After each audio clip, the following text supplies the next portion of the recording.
함께하면 됩니다. 야! 함께하면 됩니다.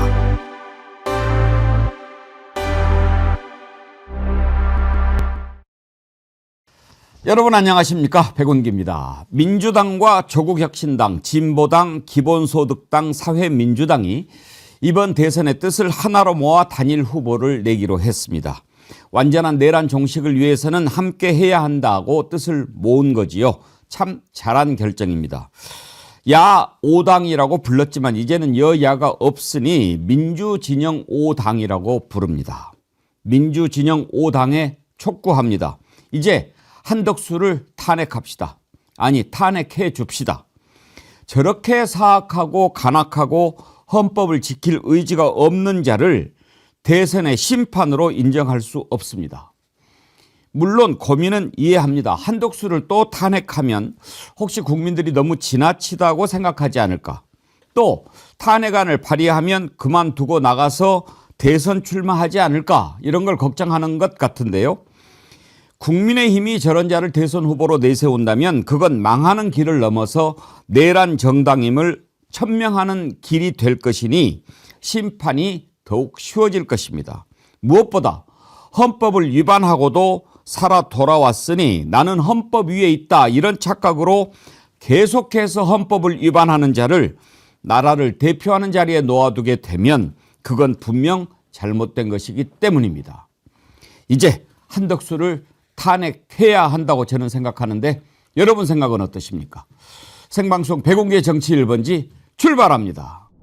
우리 신유진 변호사님이 소개하는 춘천 닭갈비 들어볼까요? 정어리몰 춘천 닭갈비입니다. 여러분 춘천 닭갈비 1+1 총 2kg를 보내드립니다. 정어리몰에서 새롭게 만든 춘천 진짜 닭갈비인데요. 국내산 닭 100%. 세상에 국내산 닭 얼마나 귀합니까? 브라질산 아닙니다. 국내산 닭 100% 사용하고 순살로 만들어서 남녀노소 누구나 편하고 맛있게 즐길 수가 있는데요. 혹시 매운 거 못 드시는 분, 나 매운 거 때문에 닭갈비 못 먹어 하시는 분들을 위해서 이번에는 간장 맛까지 준비해서 간장 맛으로도 선택하실 수가 있습니다. 그래서 1+1 두 팩에 23,900원. 야, 무료 배송으로 준비했습니다. 요새 치킨 한 마리 가격도 2만 원이 넘는데 정말 이 정도면 가성비 완전 끝판왕 아닙니까? 여러분 기호에 따라서 깻잎이라든지 고구마라든지 감자까지 썰어서 곁들여서 볶아주시면은 집안의 춘천을 품은 춘천 닭갈비 드실 수가 있습니다. 여러분 정어리몰에서 춘천 닭갈비 많은 사랑 부탁드리겠습니다. 네. 감사합니다. 역시 진짜 맛있겠다. 이 춘천 닭갈비가 그냥 춘천 닭갈비가 아니고 진짜로 진짜. 춘천에서 만든 진짜 춘천 닭갈비라고 하니까요. 자, 맛있게 드시기 바랍니다. 2025년 4월 17일 대선까지는 47일 남았습니다. 오늘 세 분의 패널과 함께 전국을 들여다보도록 하겠습니다. 윤경호 퓨처미디어 연구소장, 신유진 변호사, 안진걸 민생경제연구소장 세 분 나오셨습니다. 어서 오십시오. 안녕하세요. 네. 신유진 변호사님, 어제 헌법재판소가 재판관 전원 일치로 두 재판관 임명하는 지명한 거 안 된다 이렇게 결정했지요. 네, 효력 정지 가처분을 인용을 했는데요. 그 결정문 내용을 살펴보면은 이 권한 대행이 이 재판관을 지명을 했고 이것에 대해서 국회 인사청문 요청안 등 요청안을 제출하면은 더 이상 이 지명을 막을 수가 없게 된다. 그렇기 때문에 이것에 대해서 가처분을 인용한다라고 하면서 이완규, 함상훈 이 사람들이 지금 임명에 대해서 만약에 이 헌법소원을 청구한 신청인이 재판관이 아닌 사람에게 재판을 받을 위험이 있다. 그러니까 재판관이 아닌 사람에게 헌법 재판을 받게 되면은 헌법 재판이라는 거는 재심도 안 되거든요. 단심으로 끝나기 때문에 그러면 재판받을 권리 침해가 이루어지기 때문에 이번에 지명한 것에 대해서 효력 정지를 인정을 했습니다. 근데 그건 너무 상식적인 것 아닙니까? 그리고 본인 입으로도 지난번에 헌법재판관 3명 국회 몫으로 돼 있는 것 헌재가 임명해야 된다라고 했는데도 안 했잖아요. 네. 왜? 대행은 뭐 그런 거 하면 안 된다 해놓고 그렇죠. 자기가 대행으로 있으면서 그걸 한다. 그건 말이 안 되는데 이제 이게 헌법재판소에 올라가 가지고 그게 안 될 것 같으니까 세상에 윤경호 소장님 난 그걸 보고 사람이 저렇게까지도 될 수 있나. 늙어도 곱게 늙어야지 그런 생각이 들었어요. 지명을 해놓고 지명한 게 아니라 지명한 걸 발표했다. 그러니까 각하해야 된다. 그런 머리는 어디서 나오는 걸까요? 그러니까 이게 이제 단순히 새치혀의 장난 이걸 떠나서 한덕수 팀이 그런 법기술자들이 하는 짓을 고스란히 배운 거로구나. 저는 그런 생각이 탁 들더라고요. 그러니까 그 한덕수 팀이라는 게 지금 총리실에 공직에 국민의 세금으로 지금 봉직을 하고 있는 그런 친구들이면 정말 통탄할 일이고요. 바깥에 뭔가 사조직이 이런 아주 교묘한 조언을 해준 거라면 흔히 말하는 이 큰 그림에 뭐 큰 그림이라고 해봐야 용산에 조정을 받은 꼭두각시 한덕수 이제 그걸 그대로 보여주는 거죠. 저는 지명이 아니라 발표다. 이 말은 얼마나 한덕수라는 지금 권한대행을 빨리 끌어내려야 하는가를 다시 한번 확인시켜준 표현이었다. 그런 생각이 들더라고요. 기자를 탄핵해야 되는가 안 해야 되는가는 조금 이따 생각해 보기로 하고 지명이니 발표니 이런 말장난을 하는 거 이것 자체도 사악하지만 일단 거짓말입니다. 그때 한덕수가 헌법재판관 2명을 지명하면서 뭐라고 밝혔는지 그거 한번 좀 띄워봐 주시겠어요? 보도 참고 자료. 이거 총리실에서 낸 겁니다. 문영배 소장 대행과 이미선 재판관 후임자로 이완규, 함상훈을 지명하였습니다. 아니 안정걸 소장님 해놓고 그러면 뒤에다가 지명할까 말까 고민 중에 발표합니다. 이래야죠. 예. 그 바이든 날리면 똑같은 거죠. 다시 한번 잘 읽어보십시오. 지명할까 말까 고민 중이라고 발표했습니다라고 조작할 판이고 사실 그런 짓도 서슴지 않을 자들입니다. 정말 지난 3년 동안 제가 얼마나 많이 당하고 얼마나 많이 그런 일을 겪었습니까? 한덕수 이것으로 저는 엄청난 정책 타격으로 날아갔다고 보는데 오늘 뭐 여론조사 보니까 또 그 확실히 지금 윤석열, 김건희가 배후에서 조종을 하는 것 같아요. 네. 김문수도 제치고 나경원도 제치고 한동훈도 제치고 그래서 거의 대선 출마처럼 마음을 굳힌 게 아닌가 싶은데 이런 잘하면 그래 얼른 지금 선거를 관리한다고 하면서 전국 돌아가면서 선거운동하고 있거든요. 얼른 쫓아내야 된다. 국민의힘으로 끌어내야 돼. 안 되면 이제 법야권이 결단을 내려서 뭐 예를 들면 뭐 탄압받는 서사 한덕수가 노리고 있을 텐데 그렇게 생각할 국민들은 없을 것 같아요. 선거 관리하고 경제 살리기라고 했더니 지선군으로 다니자 얼른 빨리 정리하는 게 좋다라는 여론이 훨씬 우세할 것 같습니다. 자, 지명을 했어요. 그럼 왜 지명했냐? 이거 말도 안 되는 짓을 했다. 아, 그러면 이제 나름대로 연구를 했겠죠. 야, 내가 대통령 선거 나가려고 그러는데 또 나가라고 하는데 마땅한 뭐가 없지 않냐? 뭔가 좀 만들어야지. 그러면은 거대 야당에 의해서 탄압받는 그런 모습 어때? 그러면 내가 갑자기 지명을 한다 이거야. 그러면 말도 탄핵에 야, 또 탄압받았어. 그렇게 해서 나가면 이러면 되지 않겠냐? 이런 짱구를 굴렸다. 그래서 민주당이 뭐 못했다. 근데 지금 하는 거 보면은 언제부터 호남 출신인데 호남 출신 보수 후보로 뭐 이렇게 해가지고 광주 갔다가 뭐 울산 갔다가 맞다 손편지 써주고 막 이렇게 하는데 이미 이건 다 알려진 건데 윤경호 소장님도 들으셨을 거예요. 나 박정환한테 직접 들었는데 김대중 정부 들어서기 전에 자기 호남이라는 거 숨기고 살았던 자예요. 그거 제가 정확히 정리해 드릴게요. 96년 12월입니다. 당시 한덕수가 무역통상실장이라는 1급 자리에 있었어요. 그런데 특허청장으로 발령이 납니다. 김영삼 정부 시절이에요. 예. 특허청장도 당시는 차관급이 아니고 1급입니다. 수평이동이긴 해요. 그러나 독립외청이기 때문에 많은 신문들이 일종의 인사 프로필을 써줍니다. 거기에 경제신문 두세 곳에서 한덕수 당시 실장과의 개인적인 친분 그리고 그 사람이 초등학교까지 전주에서 다녔다는 것을 잘 알고 있는 기자들이 당시에는요 본적이라는 걸 쓰게 돼 있어요. 근데 안덕수 당시 실장은 본적을 서울로 옮겨놨어요. 사람이기 때문에 주소를 옮기면서 옮긴다 뭐 이건 가능해요. 그러나 본적 서울 이렇게 돼 있는데 개인적인 친분 그다음에 한덕수의 어린 시절을 아는 기자들이 본적 서울이지만 전주 출신이다 이렇게 기사에 썼는데 그걸 그 기사를 쓴 기자에게 전화해서 그리고 기자실에 보도 자료를 내서 본적이 서울이다 이렇게 부인을 했던 사람이에요. 그리고 나서 98년 3월에 김대중 정부 출범 후에 초대 통상교섭 본부장이 되거든요. 그때는 오히려 반대로 나 전주 출생이야 라고 뒤늦게 얘기를 했던 그러니까 가롯 유다가 따로 없죠.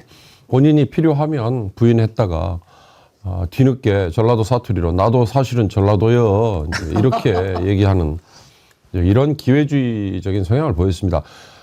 일부 당시에 전라도 출신 공직자들이 그 이전 박정희, 전두환, 노태우로 이어지는 그리고 김영삼까지 이어지는 흔히 말하는 경상도 출신 대통령들의 정권에서 얼마나 불이익을 당했으면 그랬을까 이해는 갑니다. 그렇게 또 옹호도 했습니다. 그러나 그 이후에 보여주는 다른 일에서도 보여주는 기회주의 행태가 이런 것까지 다시 소환을 해서 욕을 하게 만드는 거죠.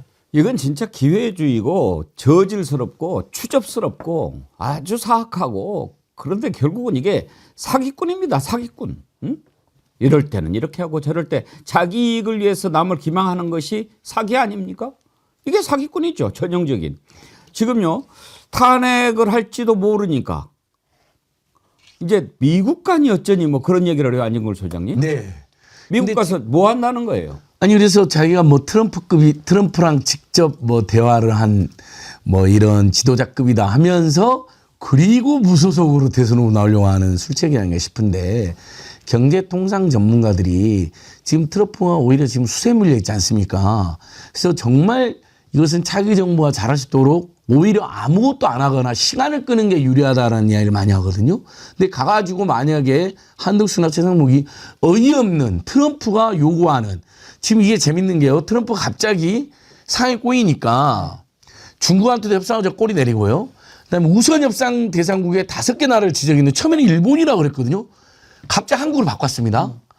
이렇게 생각하는 가만히 보니까 최상무하고 내가 한덕수랑 통화한 다음에 한덕수가 너무 좋아하고 막 지 공이라고 막 뻐기고 근데 트럼프는 내용을 다 알잖아요. 호호 이것 봐라 이거 완전히 우리한테 호구되겠는데 해서 제가 보기에는 한덕수랑 최상목을 구슬려 가지고 아마 트럼프가 최대 성과를 내 가지고 자기가 지금 위기에 처한 것을 봐라 내가 한국으로 뒤늦게 많은 걸 얻어냈다라고 덤탱이 실 가능성이 매우 높습니다. 그런데 한덕수는 자기가 가서 미국하고 뭔가 잘 협의했다 해가지고 이걸로 자기 공으로 만들려고 하는 자거든요. 그래서 저희는 오히려 가지 말아야 된다고 지금 그 경제통상 전문가들이 주장을 하거든요. 아무것도 하지 마라 차라리. 그렇게 지금 강력하게 촉구하고 있습니다. 자, 지금요, 저는 이제 한덕수를 탄핵해야 된다라고 주장하는데 우리 긴급 투표 한번 해봅시다. 우리 애청자님들 한덕수 탄핵해야 된다, 때가 아니다. 어떻게 생각하시는지 한번 투표를 한번 좀 붙여보겠습니다. 근데 저는 이러한 것 때문에 이런 자가 더 이상 국민을 대표하는 자리에 있어서는 안 된다는 이유로 그리고 기본적으로 인간이 아니기 때문에 탄핵을 해야 된다고 생각하는데 또 한 가지 문제가 있습니다. 이제 새 정부가 출범하면 이게 갑자기 치러지는 선거이기 때문에 대통령 고리에 따라서 인수위를 꾸릴 시간이 없지 않습니까? 6월 3일 선거가 끝나면 6월 4일 곧바로 새 정부가 출범하는 겁니다. 그러면 내각을 구성해야 되지 않습니까? 그런데 문제가 뭐냐? 우리가 이걸 하나 알아야 됩니다. 지난번에 문재인 정부 출범할 때도 그런 일이 있었는데 오랜 시간이 지나서 기억을 못할 수가 있는데요. 우리 헌법 94조를 보면 행정 각 부의 장은 국무위원 중에서 국무총리의 제청으로 대통령이 임명한다. 이렇게 돼 있고요. 그다음에 국무위원을 이렇게 할 때 이런 것들이 다 나와 있어요. 그런데 제청권이 있습니다. 이 제청권은요, 사실 좀 생각을 해봐야 됩니다. 문재인 대통령도 이 국무총리 제청권에 대해서 대통령제에 맞지 않는 제도일 뿐만 아니라 대단히 위선적인 제도라고 생각한다. 그런 얘기를 한 적이 있거든요. 지난번에 문재인 정부 출범할 때 그때 당시에 대행이 누구였습니까? 황교안입니다. 황교안한테 국무총리니까 뭐 제청하고 그리고 좀 물러나면 어떻게 했느냐 부탁을 했어요. 사표 내버렸어요. 그래가지고 첫 내각 구성이 55일 만에 완료가 되는 겁니다. 55일 동안 내각이 없는 거예요. 그런데 이번에도 뭐 사표 내면 다행이지만 안 가고 버티면 뭐 이제 국무총리 사퇴하라고 그러면 또 하겠지만 나 제청 못해 이렇게 버티면 하염없이 내각 구성 못하게 되는 문제가 생깁니다. 신유진 변호사님 법률적으로 그렇죠? 예, 법률적으로는 그런 문제가 좀 발생할 수가 있습니다. 그래서 지금 한덕수 권한 대행에 대해서 여러 가지 문제도 있지만 앞으로 벌어질 문제까지 지금 지적을 해 주신 것 같아요.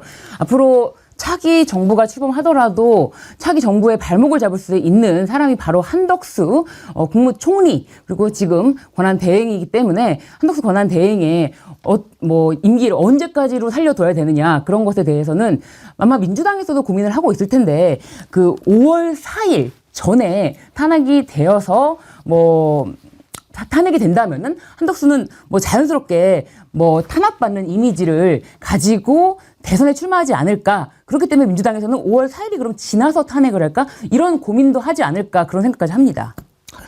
지금 이제 투표를 올려놨으니까요. 여러분 투표에 참여해 주시고요. 두 분만 대표적인 의견을 소개를 해드릴게요. 마녀 제이님 당장 탄핵해야 합니다. 트럼프에게 나라의 이권을 다 넘길 거고 불공정한 대선 관리 두 가지 면에서 절대 그냥 둘 수 없습니다. 그러셨고요. 김성호님은요. 저는 한덕수 탄핵 반대입니다. 왜냐하면 탄핵해서 덕수에게 날개를 달아줄 수 있기 때문입니다. 이런 의견을 주셨어요. 한번 패널들 의견도 들어볼 텐데 이경란님, 앵커님 화가 많이 나시나 봐요. 손으로 볼펜을 계속 괴롭히시네요. 워워 진정하세요. 제가 그랬습니까? 조금 한덕수 하는 것을 보고 분노가 치밀어 오르기도 했지만 오늘 다뤄야 할 것들이 보이니까요. 제가 이렇게 쑥 오늘 다뤄야 할 아이템을 정리하면서 오늘 쓰레기통 정리하는 시간이네. 한덕수, 네. 예. 최상목, 이완규, 권성동, 이진숙 김성훈까지. 네. 이렇게 좀 다뤄볼 거거든요. 네. 김성훈은 시간도 없었어요. 시간 없어서 걔는 다루지도 못해요. 또 다룰 감도 안 되고. 자, 네. 용영호 소장님 먼저 탄핵하는 게 좋겠습니까? 아니면 신중해야 되겠습니까? 저는 100번 탄핵을 했으면 좋겠습니다. 그러나 아까 날개를 달아준다 그 표현이 맞는 것 같아서 지금 때려주기를 마치 기다리는 형국이잖아요. 그래서 저는 한덕수가 공직자 사퇴 시한 전에 하나 더 저지를 일이 일부 언론에서 보도가 됐습니다만 윤석열이 저지른 계엄령 내란 관련해서 문건들을 국가 기록물로 지정해가지고 봉인을 해버리는 정말 해서는 안 되는 작태를 한덕수가 퇴임 전에 한 번 더 하고 퇴임을 할 것 같아요. 그걸 위해서는 지금 당장이라도 탄핵을 했으면 좋겠지만 이게 쓸데없이 아까 키워주는 그래서 뺨을 때려주길 기다리는 작자에게 굳이 필요 없고요. 오히려 투명인간을 만드는 것처럼 투명인간 대접을 하는 게 어떨까라는 생각입니다. 일단 좀 신중한 입장이시네요. 근데 김성호님은 아까 제가 신중한 뜻에서 이런 의견을 내신가 했더니 한덕수 탄핵하면 배군기 탄핵 이런 글 올리시는 거 보니까 조금 수상하긴 하네요. 김성호님. 예. 알겠습니다. 뭐 그러셔도 좋은데 네. 항상 우리 배군계 정치 1번지에 와서 교화가 되신 분들이 많으니까 기대해 보겠습니다. 네. 자, 신중론 나왔고 네. 신유진 변호사님. 근데 이제 우선 한덕수에 대해서 살펴보면은 한덕수가 이제 또 지금 대선 후보로서 만약에 준비를 한다면은 트럼프를 이용해서 자신의 어떤 역량 이런 걸 보여주면서 앞으로 나아가는 모습을 보여줘야지 자기가 이제 대선 후보로서 조금 더 인정을 받을 수 있다라고 생각이 들 텐데 그래서 트럼프를 만나러 4월 중으로 간다는 이야기가 있습니다. 그런데 이번에 가처분에다가 한덕수 측이 의견서를 제출했는데 트럼프를 핑계대면서 트럼프 때문에 지금 경제 위기 때문에 어쩔 수 없이 헌법재판관 2명을 지명할 수밖에 없었다라는 식의 그런 의견서를 냈거든요. 그렇기 때문에 트럼프가 만나려고 그러다가도 아니 뭐야 나 때문에 무슨 자기네 국내 정치에서 나를 이용해? 오히려 한덕수를 만나주지 않을 수도 있고 그렇다면 한덕수는 자진해서 어떻게 보면은 찌그러들 수가 있다. 그런 생각도 전 들거든요. 게다가 또 무소속으로 나가려면은 굉장히 부담도 있을 텐데 그런저런 생각 때문에 뭐 5월 4일 전에 탄핵을 하더라도 한덕수 뭐 탄핵받아서 탄압받고 출마한다 이런 거에 그렇게 크게 힘을 받지 못할 것 같고 그래서 5월 4일 전에라도 탄핵은 가능하다 이렇게 보여집니다. 안진걸 소장님이 이제 캐스팅 못하네요. 아이고 저야 싹 다 탄핵해버렸으면 좋겠다는 입장을 항상 가지고 있죠. 근데 이제 범야권 어제 3인당 한창민 대표를 만났더니 탄핵해야 된다는 입장을 이야기하시더라고요. 근데 어쨌든 민주당 입장에서는 그 사실은 줄 탄핵이 아닌데 네. 꼭 필요한 탄핵을 한 건데 그리고 헌법재판소를 한 건 그중에서도 몇 개 안 되는데 네. 하도 탄핵 많이 했다는 공개를 받으니까 신중할 수밖에 없었다는 입장은 충분히 또 이해가 됩니다.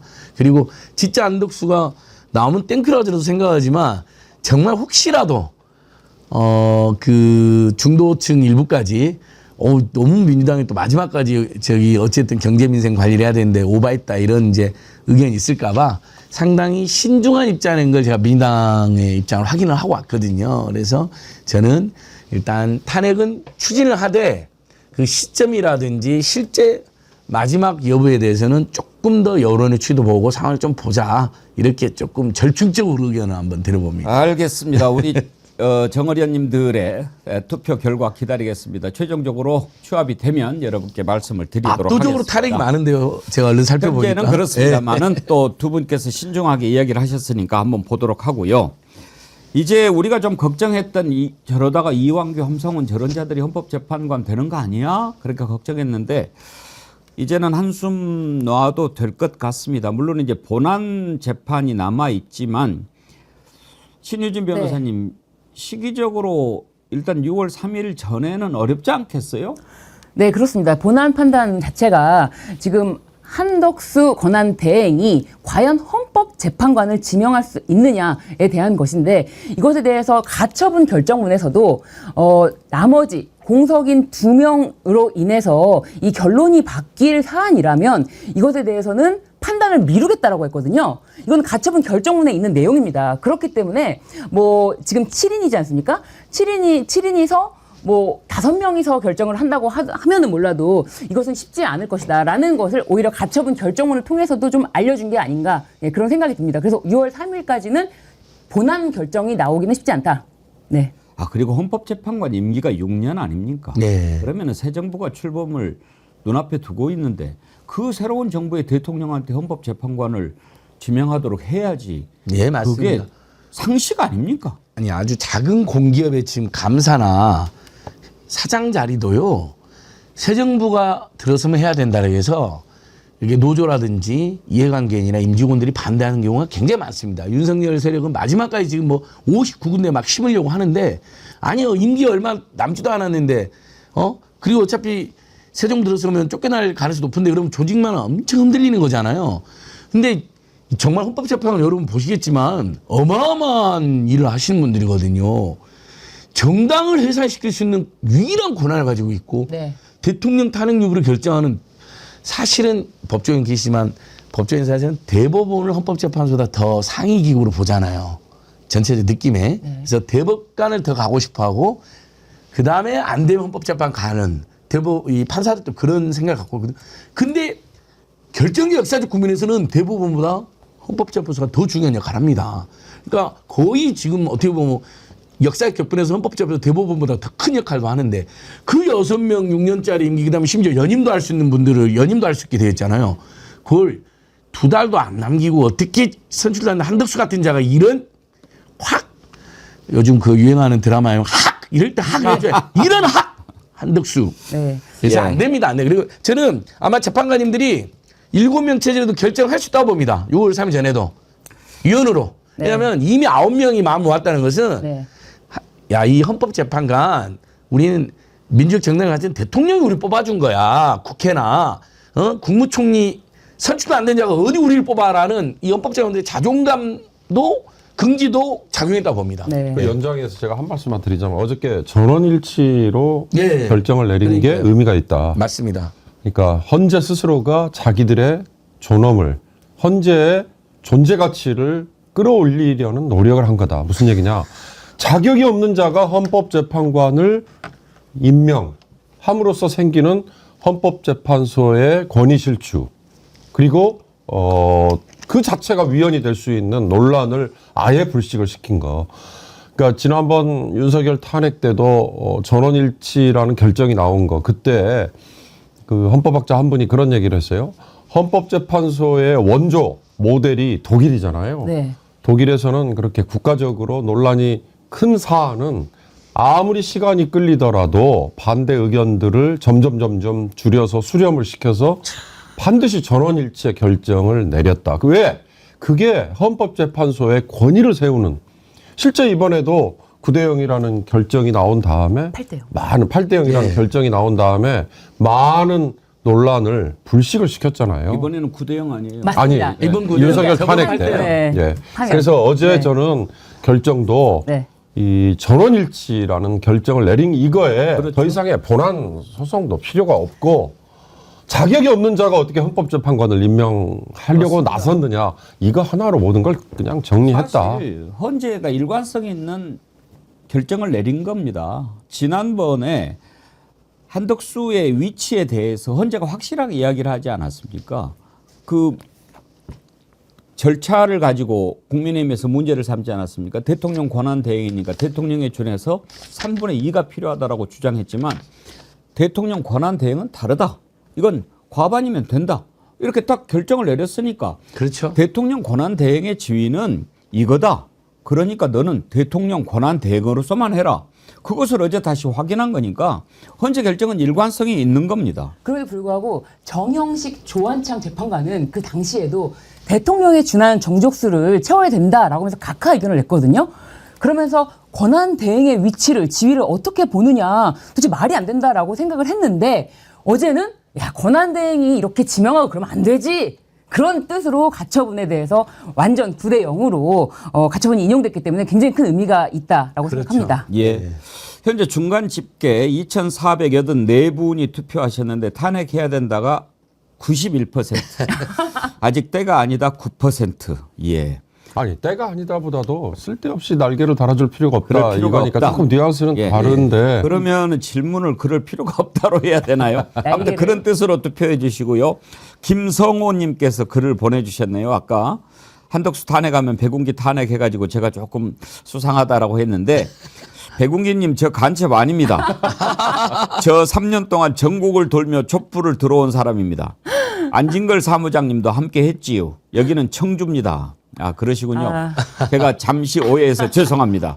그런데 아니 그렇다고 본인 의견 관찰하시려고 왜 백운기까지 그렇게 하셨어요? 그러니까 아마 이제 김성호 선생님께서는 한덕수 탄핵에서 혹시라도 역풍 불면 그런 걸 걱정하시는 우리 것 백운기 같아요. 선생님도 제가 사랑하지만 탄핵할 거야 이런 농담이셨을 거예요. 아마 농담. 그러니까 이제 이런 게 있더라고요. 당장 탄핵해야 되는데 제가 민주당 의원들도 많이 만나고 그러니까 지금 대선은 이제 이재명 대표 후보 중심으로 정책 선거라든지 민생 경제 살리기 이슈로 우리가 선점해서 가고 있는데 정말 탄핵해야 되는데 혹시라도 있을 논란을 최소화하겠다라는 고민이 있더라. 그래서 그런 면에서 저도 절충적 의견을 낸 거지 윤경수 선생님은 저희가 뭐 분노가 작아서 그런 게 아닙니다. 그렇죠. 정말 당장 쫓아내고 싶고 사실은 탄핵 이전에 양심 있는 자라면 오늘 사표 쓰고 나와서 선거에 지가 출마라도 말든 해야지. 어디서 선거 중립관리자가 막 전국 돌아가면서 선거운동을 합니까? 아니 광주 가갖고 인터뷰한 거 가관이에요. 아주 그냥 거의 대통령 행세를 하면서요.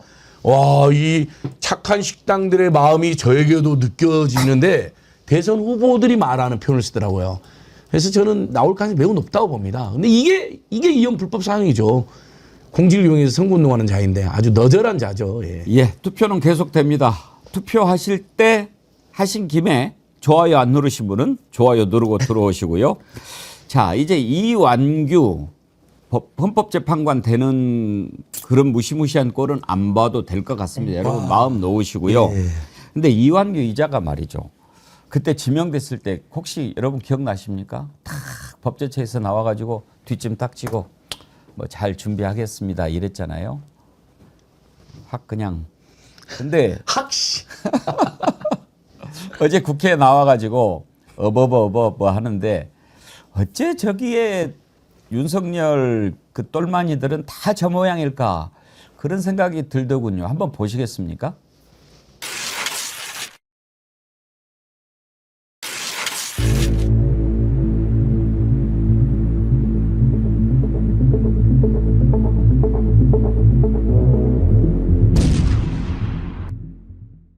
발표만 했지 지명은 안 했다. 발표만 했지 지명은 안 했다. 한덕수 대행은 뱀장어 대가리에 참기름 바라는 소리를 뱀장어 대가리에 참기름 바라는 소리를 이게 뭐예요? 그러면 오늘 왜 나왔어요? 뱀장어. 뱀장어 대가리에 참기름 발라버리면 정말 못 잡죠.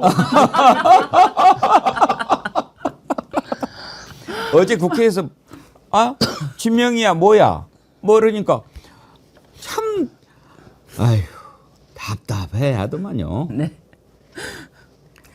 저 이완규 많은 분들 기억하실 거예요. 노무현 대통령 그 검사와의 대화에도 나왔던 예. 자잖아요. 인사권 넘기라고. 저런 거를 며칠 됐어요. 지명한 지. 참 한여름밤의 꿈이죠. 며칠간은 우와 드디어 나도 이제 참 생각지도 못했던 검사였는데 검사 출신이 헌법재판관 그것도 6년짜리 우와 이랬을 거예요. 예. 확 그냥. 그리고 중간에 저기 공직 검사도 그만두고 나갔었잖아요. 네. 문재인 정부 들어서서 네. 그래서 야인으로 살고 있었는데 갑자기 윤석열이가 날 법제처장 시켜주고 와 이제 헌법재판관 윤석열 한도수 김건희한테 잘 보였더니 그 지명이라 본인도 지명이라고 생각했는데 발표를 하니까 속으로 한덕수 뭐야 이거 씨.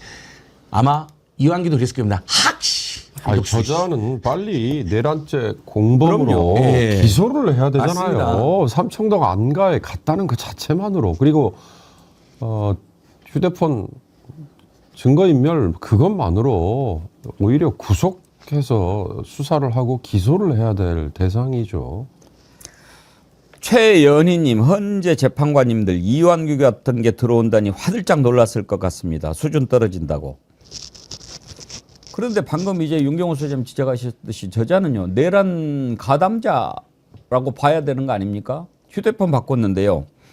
자 오늘 쓰레기통 하나씩 털어봅시다. 한덕수, 이완규, 그 다음에 최상목. 야 여기는요 보십시오. 지난번에 국회에 나와가지고 너 휴대폰 바꿨어 안 바꿨어? 안 바꿨다고 그랬어요. 네?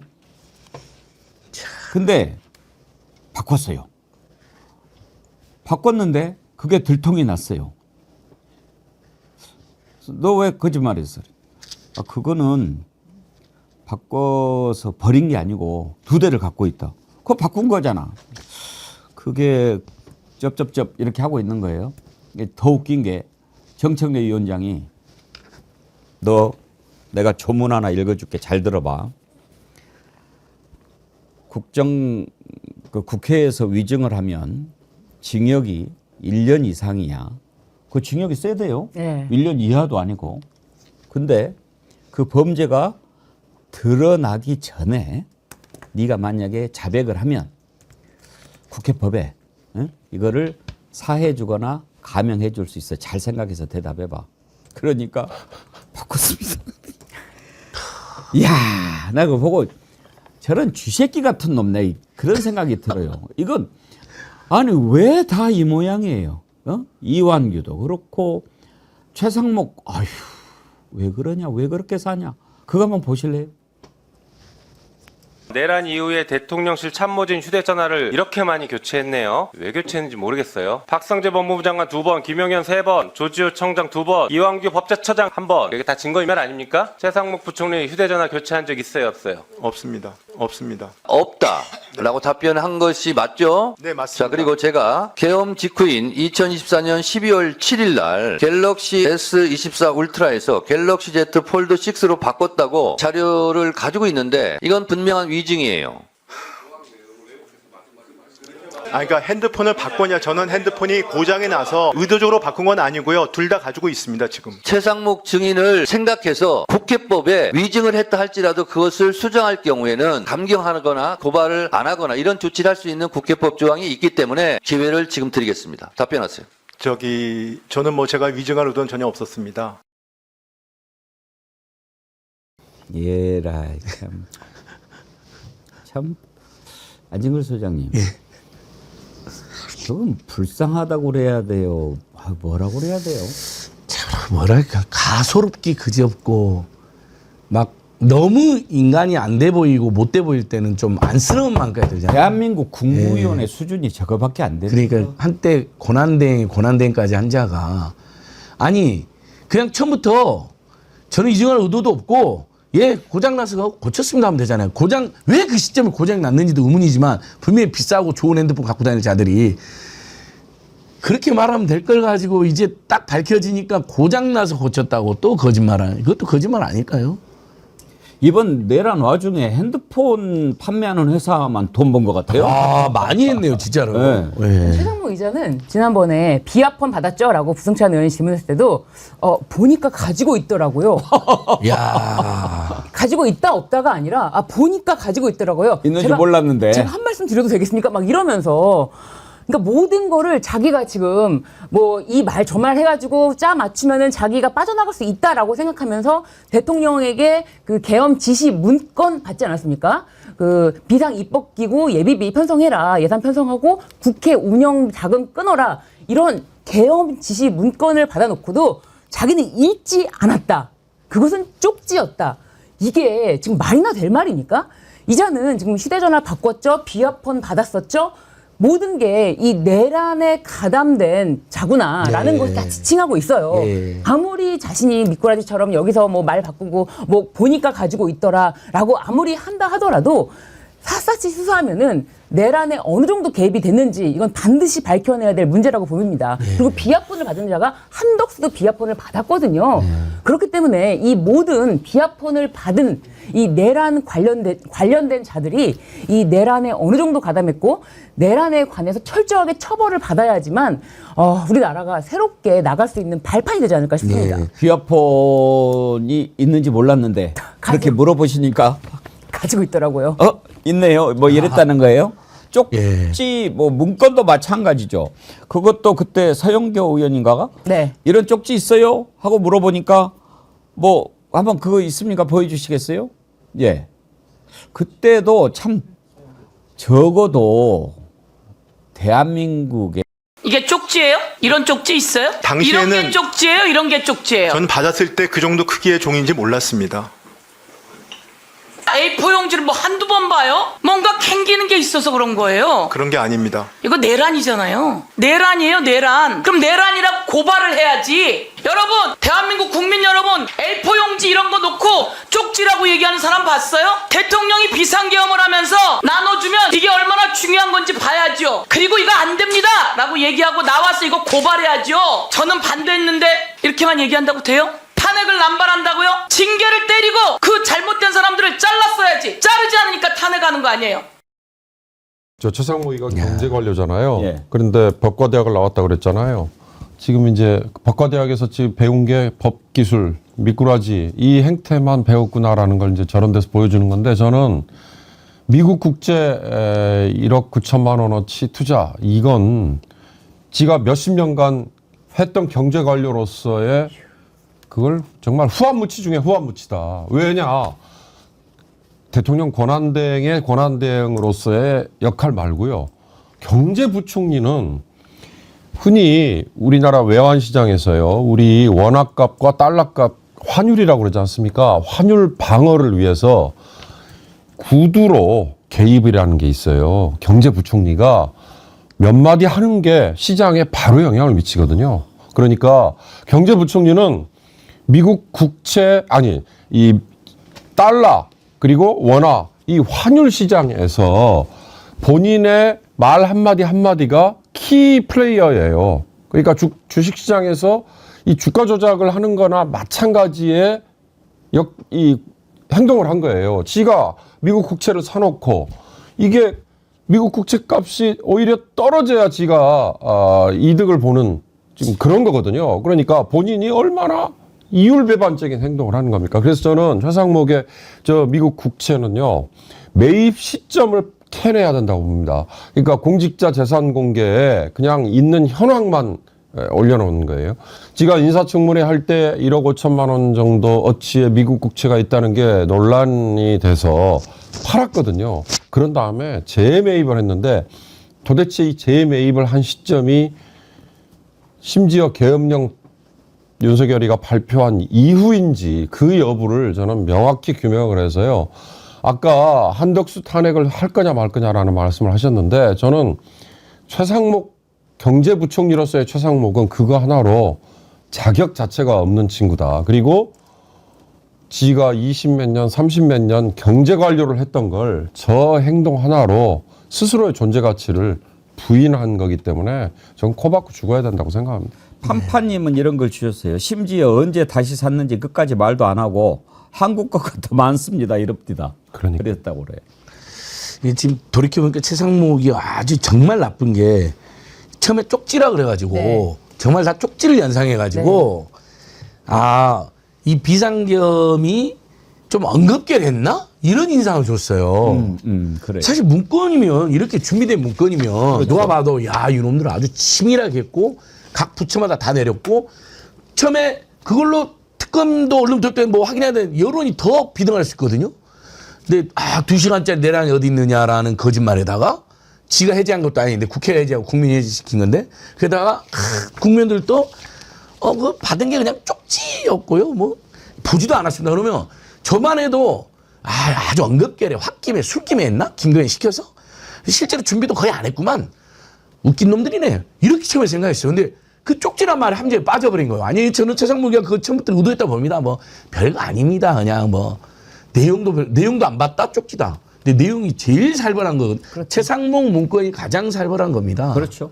지가 접었다겠는데 접었다 말도 거짓말이잖아요. 덧붙이고 싶은 말이 있는데 네. 그 연장에서 한덕수나 최상목은 내란 공범으로 따로 기소를 함으로써 응징을 할 수 있는 거예요. 징벌을 할 수 있는 거예요. 굳이 탄핵이라는 걸로 날개를 달아주지 않아도 되고요. 그리고 아까 조금 얘기하다 넘어갔습니다만 그렇게 되면 이들이 기소가 되거나 또는 뭐 직무 정지가 되거나 그래서 재청권을 행사할 주체가 없다. 대행이 하면 되잖아요. 또 하나 문재인 대통령 초기에도 그런 얘기가 슬쩍 나왔습니다만 굳이 국무위원 장관 아니고요. 차관 체제로 당분간 끌고 갑니다. 왜? 지금도 내란 종식을 위해서 내란의 잔재를 정리하기 위해서 뒷불 치우는 과정이다. 이렇게 생각을 하면 6월 4일에 새 정부가 출범하는 거와 상관없이 저는 차관 체제로 당분간 가다가 새 정부의 총리가 국회 인준을 받아서 정식으로 등장하고 나면 그분이 제청을 해서 그때 국무위원들, 장관들 새로 구성을 해도 되지 않을까. 물론 뭐 법학자들이 또는 법 전문가들이 논란 뭐 여지가 있다고 얘기하실 수 있지만 저는 그 주장에 상당히 설득력이 있다고 봅니다. 꿀짱구님, 쪽지도 구별 못한 자가 나라 돈을 만지는 자리에 있으니 나라가 이 지경입니다. 에라이 상목이야. 그것만이 내 세상님. 그러니까 진작에 한덕수 최상목 심우정 직위원 탄핵하라고 했건만 그놈의 역풍 화나셨지요. 아이님, 거짓말을 저렇게 뻔뻔하게 해야지 출세하는 거다. 젊은 사람들 배우자. 비꼬신 거죠. 자, 순댕이님, 누가 제일 쓰레기인가도 투표합시다. 재밌네요. 그래요? 오늘 그래요? 그러면은 이제 계속 소개를 할 텐데 어떻게 나올까? 일단 1번 쓰레기 한덕수, 2번 쓰레기 이완규, 3번 쓰레기 최상목, 4번 쓰레기 권성동, 5번 쓰레기 이진수 이렇게 준비했는데 그러면 한번 봅시다. 예.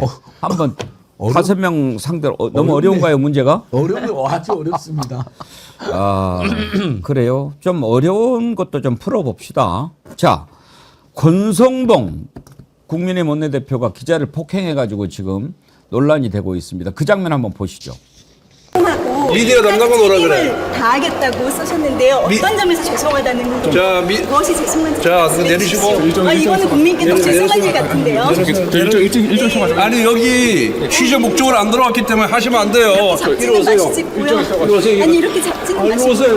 아니요. 국민께 죄송하다는 국민께 죄송하다는 현수막을 붙이지 않습니다. 나를 취재하러 왔지 않았기 때문에. 질문할 수 있지 않습니까? 질문할 수 있지 않습니까? 12월 3일 비상계엄 해제 결의에 표결에 참여한 국민의힘 의원이 18명이었습니다. 찍지 이게 마세요. 책임을 다하는 모습은 아닙니다. 한 말씀 부탁드립니다. 뉴스타파하고는 네. 안 하니까 그냥 가세요. 아니요. 뉴스타파도 언론사입니다. 언론에 말씀해 주실 책임이 있으십니다. 한 말씀 부탁드립니다. 언론사가 아니에요. 뉴스타파는 그거는 의원님 생각이시죠? 지라시지.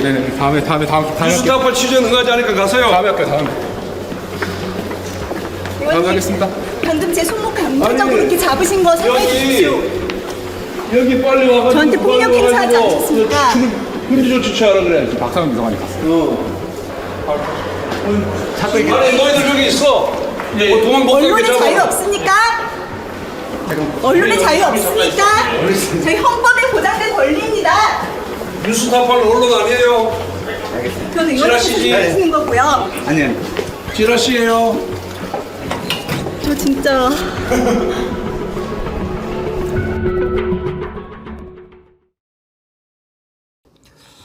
자, 이제 찌라시 문제는 조금 이따 논의해 보기로 하고 신유진 변호사님, 저건 폭행입니까 아닙니까? 맞습니다. 폭행이 정확합니다. 왜냐하면 분명히 이렇게 강제력을 사용해서 심지어 손목을 잡고 끌고 가면서 기자가 손목은 잡지 말아 주십시오라고 두 차례, 여러 차례 이야기를 했음에도 불구하고 그 의사를 무시하고 계속 끌고 가면서 이 손목에 물리력을 행사했기 때문에 저거는 명백한 폭행입니다.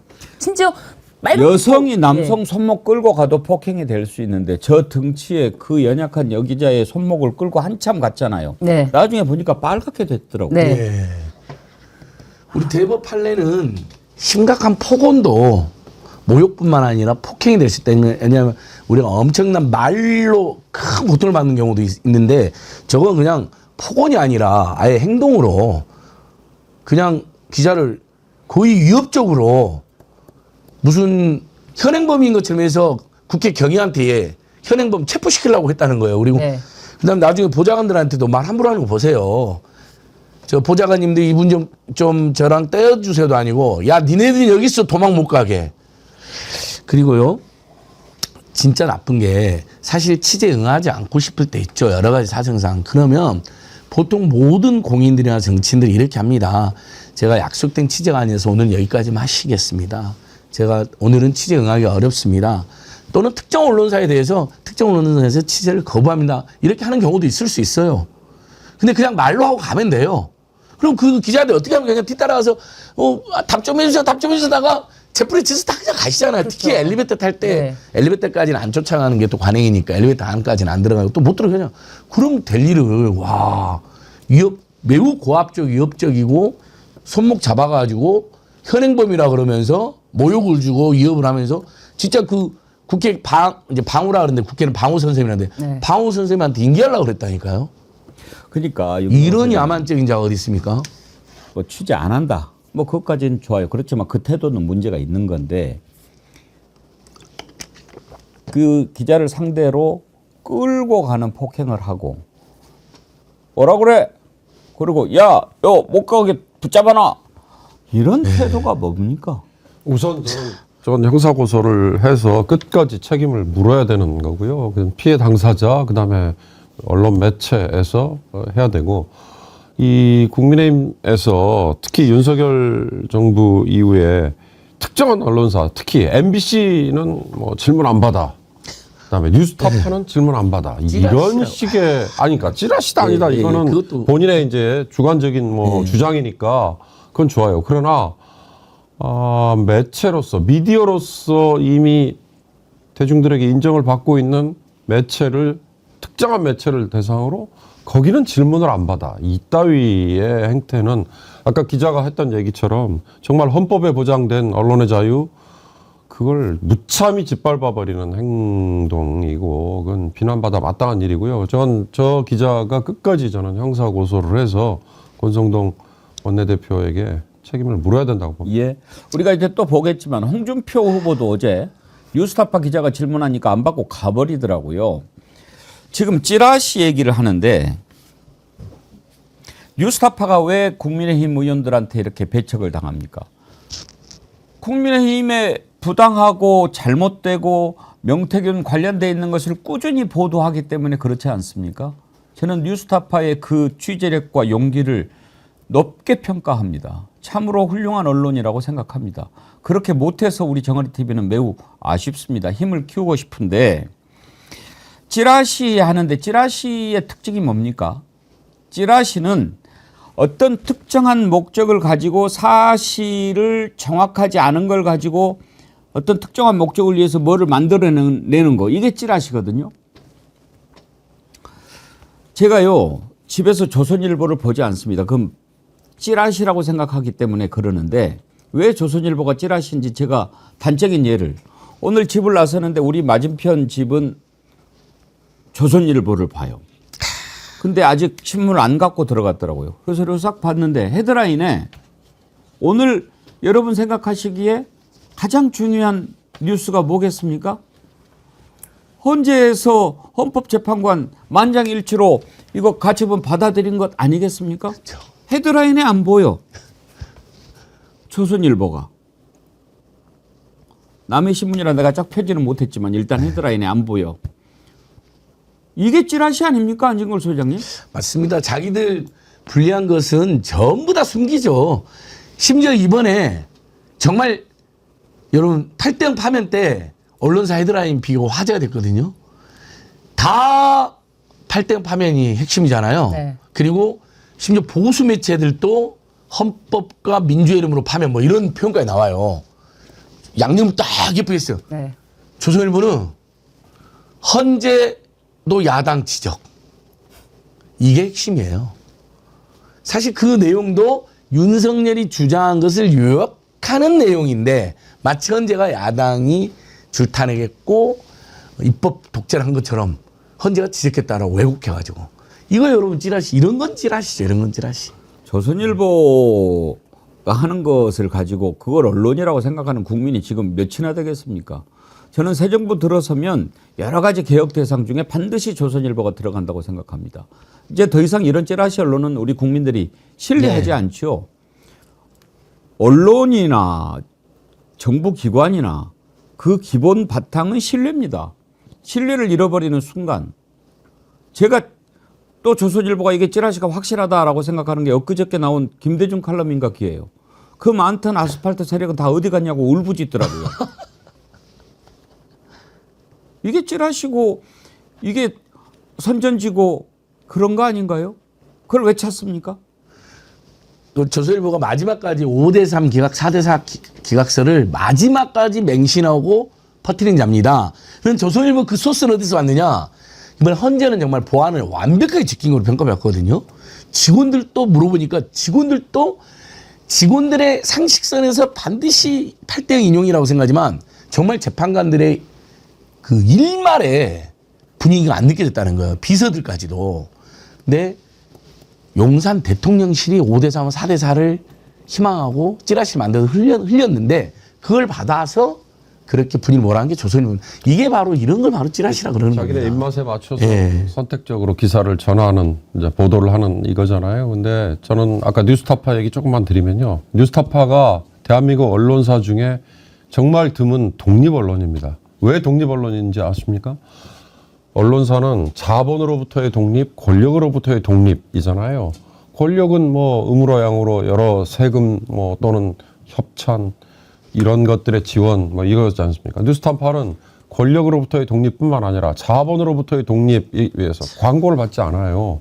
그럼 뭘로 재정을 꾸리느냐? 후원금으로만 꾸리거든요. 그러니까 이 어려운 환경 진정한 독립 언론으로서의 모습을 계속 이어가고 있는 어떻게 보면 유일한 매체인데 그걸 찌라시라고 얘기한 건 정말 모욕 중에 모욕이고 그건 의도성을 가지고 공격을 하는 거니까 아까 이명주 기자 그리고 뉴스타파가 저는 권성동 원내대표를 응징을 아마 할 거라고 봅니다. 근데 저 뉴스타파 여기자가 참 당차네요. 그리고 정직한 거죠. 그걸 또 참아내는데요. 국민의힘 권영진 같으면 저거면 바로 쓰러졌어요. 기절했을 거예요. 졸도해가지고. 예. 그렇죠. 생쇼를 했겠죠. 막 넘어져가지고 폭행을 당했다라고 언론사가 폭행을 뉴스타파를 했다. 상대적으로 국민의힘이 정당하고 제대로 말하는 언론으로 인정해주고 있는 거예요. 홍준표 후보 한번 보시겠습니까? 지금부터 질문을 받는데요. 언론사 어디신지 말씀하시고요. 저는 뉴스타파라는 언론사의 홍여진 기자라고 합니다. 네. 네. 나 지금 아니 왜 입퇴막을 하십니까? 아니 그러시는 게 어찌 질문 끝까지 듣고 가십시오. 자, 이렇게 해서 특정 언론사의 질문만 회피하시는 게 어디 있습니까? 뉴스타파 기자님 기분 나빠하지 마시고요. 그 부분에 대해서 저희도 송구합니다. 예. 저 삔질삔질한 아나운서가 더 기분 나쁜데요. 저놈이 더 기분 나쁘네. 계속 학이 나오네요. 예. 그 전에 또 하나 웃긴 게 혹시 보셨나요? 어제 이제 정책 발표라는 것을 했어요. 그래 딱 읽는데 뭐가 이렇게 딱 나오니까 그걸 더듬더듬 읽어. CHDC였던가 뭔가 뭐 이렇게 딱딱딱 읽다가 이게 뭐지? 자기 공약인데. 참으로 정말. 윤석열도 계속 그런 모습 보이지 않았습니까? 자기 공약인데 이거에 대해서 전혀 숙지가 안 됐고 이거 뭐 한 번 더 읽어줄까? 이러고 자기 공약이 뭔지도 모르고 지금 현 시대가 뭔지도 모르고 아리백이 휴대폰으로 뭔지도 모르고 탄소 중립이어야 되는데 탄소 중심이라는 모자를 쓰고 나타나질 않나 와. 네. 하여튼 그리고 이런 휴대폰으로 자들이 취업 정보를 확인할 수 있는 시대가 올 거라는 이미 하고 있는데 네네 그런 자가 대통령이 됐다는 것이 신호가 지금 홍준표가 또 저런 모습을 연출할 수가 있는 게 아닌가. 적어도 자기 공약을 뭐 이야기하려고 그러면은 기본적인 것은 알고 혹시라도 더 깊이 있는 질문에 대해서는 전문가의 설명을 듣도록 하겠다라고 했는데 기본적인 것마저도 이해를 않고 발표를 한다. 도대체 그러면 홍준표 후보는 뭘 가지고 대통령을 하겠다는 겁니까? 윤경호 소장님. 뭐 지금까지 그냥 그 짬밥으로? 그래서 제가 아까 지금 상황은 대선 대통령 선거 새로운 대통령을 뽑는 거 이게 아니라 내란의 잔불을 지금 끄는 거 이게 다 연장선에 있는 거다라는 생각이 들어요. 그러니까 시대 정신을 얘기하고 미래 비전에 대해서 얘기하고 정상적이라면 그렇게 되죠. 뭐 각 당마다 사정이 있겠지만 지금은요. 이번에 보면 당내 경선에서도 정책 토론이 그 이전 2017년 박근혜 때 탄핵당한 이후에 했던 각 당의 정책 토론에 비해서 숫자가 확연하게 줄어들었더라고요. 민주당만 해도 뭐 당시에는 13번인가 했다는데 이번에는 불과 2번 하고 말잖아요. 국민의힘 뭐 마찬가지입니다. 국민의힘 오늘 뭐 4명으로 줄어드나요? 저렇게 자기가 발표하겠다고 한 공약조차도 인지를 못한 후보가 나와가지고 시대 정신을 얘기하고 다음 미래 비전을 얘기하고 대한민국의 5년 후를 얘기할 자격이 있습니까? 그런 점에서 지금은요 내란 이 잔불 끄는 거 이거 먼저 해야 되는 거 이거다. 게다가 문제는 저자들은 진짜 부끄러움이라는 게 전혀 없는 자들이거든요. 자신들이 그렇게 해서 내가 너무 정책에 대해서도 내 공약에 대해서도 모르는 게 사람들이 어떡하지? 나를 어떻게 생각할까? 이런 생각이 조금도 없고요. 이런 거 몰라도 돼. 나 찍어줘. 이렇게 생각하면 사람들이 또 그냥 콘크리트 지지층은 나를 찍을 것이야. 이렇게 생각하는 것들. 그게 정말 가장 큰 문제라고 생각합니다.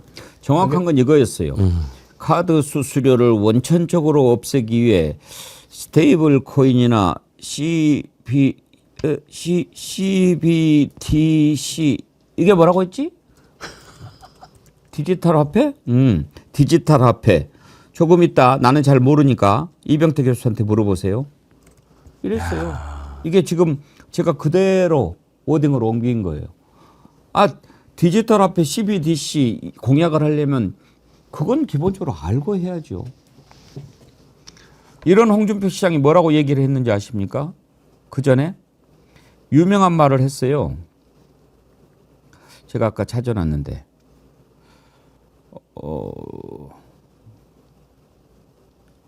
항성과 행성도 못하면 구분을 못하면 뭐를 해야 된다. 본인 입으로 그런 얘기를 한 적이 있었는데 아유 제가 나중에 찾아서 말씀드릴게요. 참 부끄러움을 몰라요. 이제 홍준표 시장은 이렇게 쭉 보면 자기가 어느 자리에 있는지도 잘 모르는 수준이 된 것 같아요. 네, 맞습니다. 아니, 그 대구시장으로 대구를 위해서 최선을 다해 대놓고 중도 사퇴했으면 사과를 해야지. 아니, 나는 이제 큰일 하러 서울 갑니다라고 글을 올린 자입니다.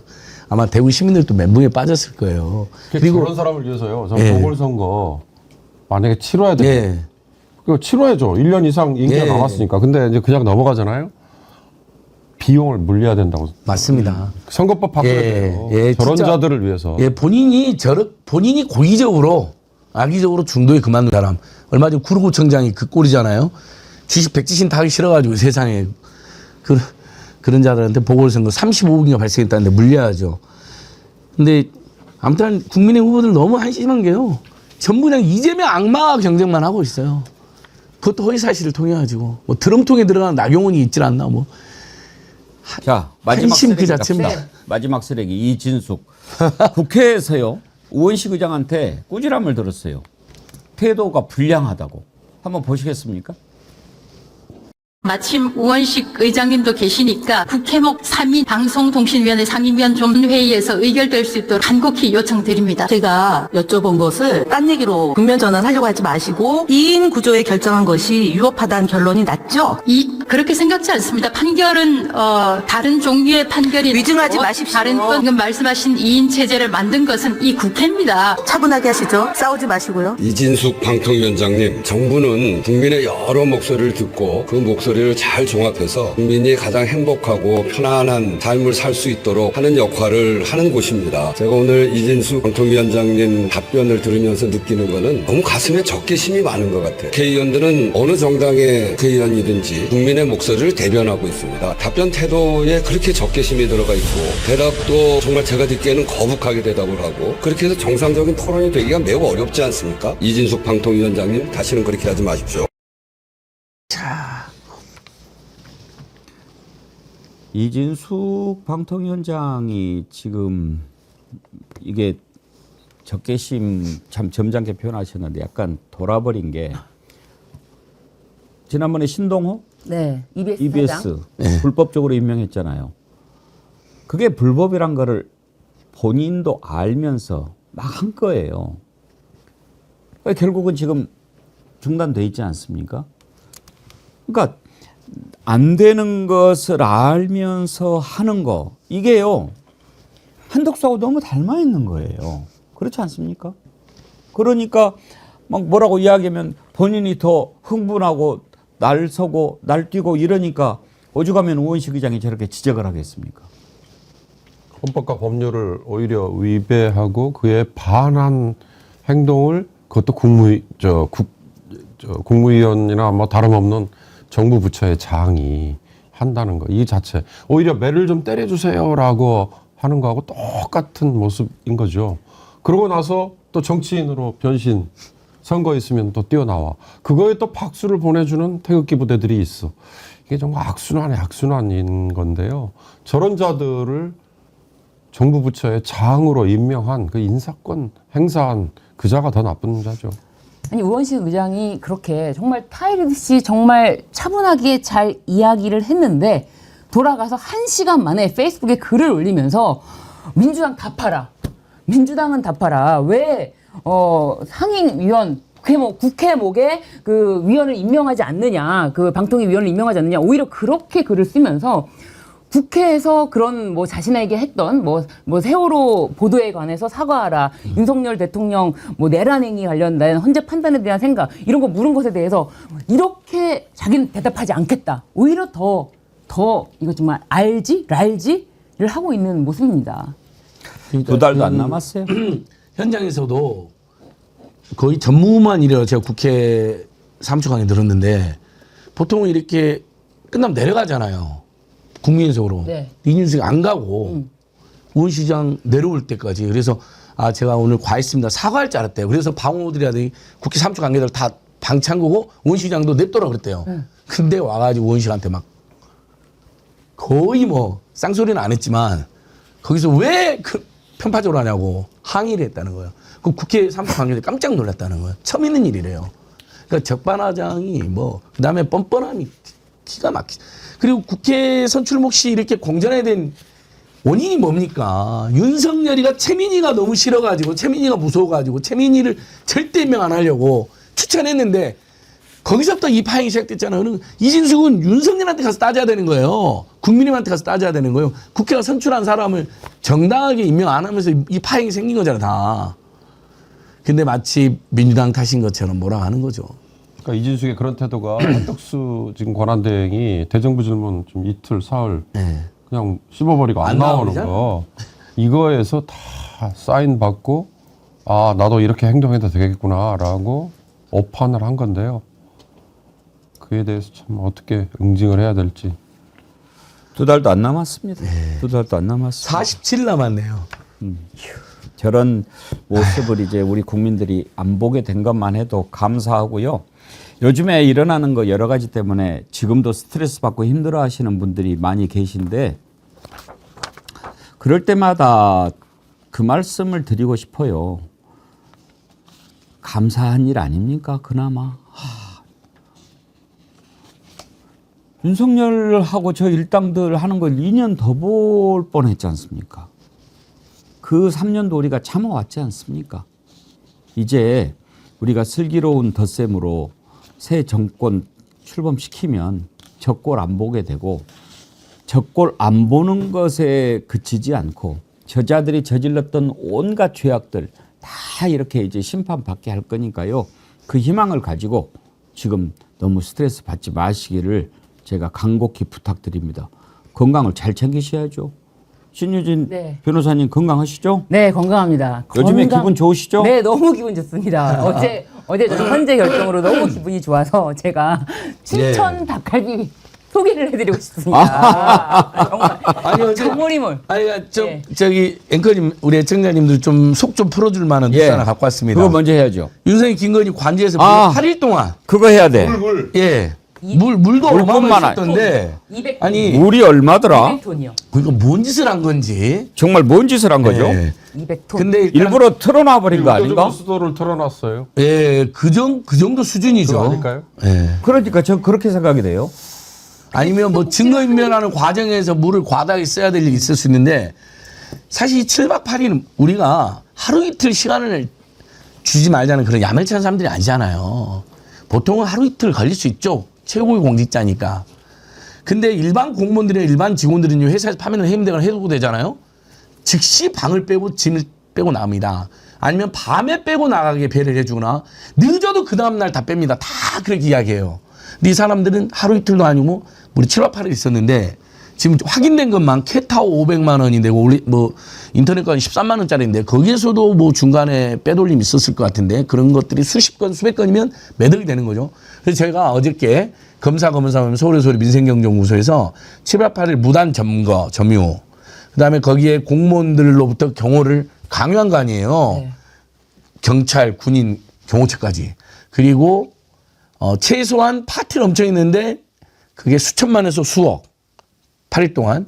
그리고 캣타운이 매트리스, 고급 매트리스 그다음에 흰옥 욕조 이걸 빼돌린 것으로 확인됐거나 의혹이 제기됐는데 이것은 국유 재산 절도 및 횡령.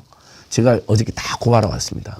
요건 정말 잘하셨어요. 경찰 국수본에 고발했는데요. 예. 이건 일반 공무원들이 이렇게 했으면요 벌써 구속돼 있습니다. 아니 7일 동안에 쓴 수돗물이 228톤.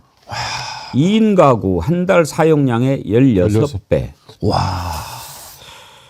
근데 이런 의심도 들어요.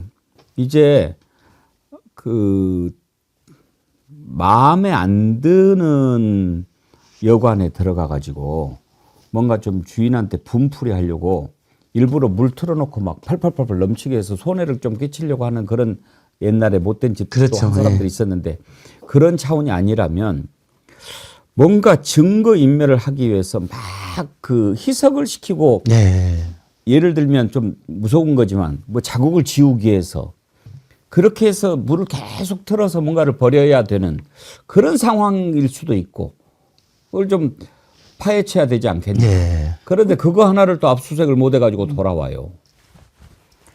도저히 예측 불가능한 자들이기 때문에 물을 228톤을 일주일간 7일간 쓴다는 게 상상이 불가능하잖아요. 정말 상상 불가능한 영역이라서 지금 말씀하신 것처럼 어떤 증거인멸을 위한 것이다. 아니면은 뭐 무엇일까 과연.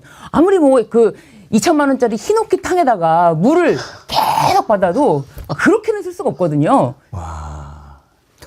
이건 정말 조사를 좀 해봐야죠. 예, 그거 맞습니다. 잘하셨습니다. 예, 그래서 제가 국수본이 예. 즉시 압수수색 이제 일단 1차 뭐 용산 관저 1차 압수수색은 한 것 같은데 대통령실은 못하고 이 부분에 대해서 대대적으로 압수수색을 떠야 된다. 예. 경찰이 신뢰를 회복할 수 있는 마지막 기회가 잘하셨습니다. 겁니다. 예. 네. 예. 오늘 함께해 주신 윤경호 소장님, 신유진 변호사님, 안인걸 소장님 세 분 수고하셨습니다. 감사합니다. 고맙습니다. 학교 앞에 만화가게에서 10원에 3권인가 뭐 이렇게 네, 빨리 보니까 예. 남들 보는 2배 속도로 만화를 굉장히 많이 보셨군요. 예. 임창화백님의 땡. 네, 땡이. 순정 만화도 좋아했어요. 네. 어미자. 그런 이제 윤석열이 가장 쉽죠. 저는 윤석열 같은 사람을 지금까지 본 적이 없거든요. 네. 글쎄요, 윤석열도 뭐 특별한 어떤 뭐 무슨 초능력자도 아니고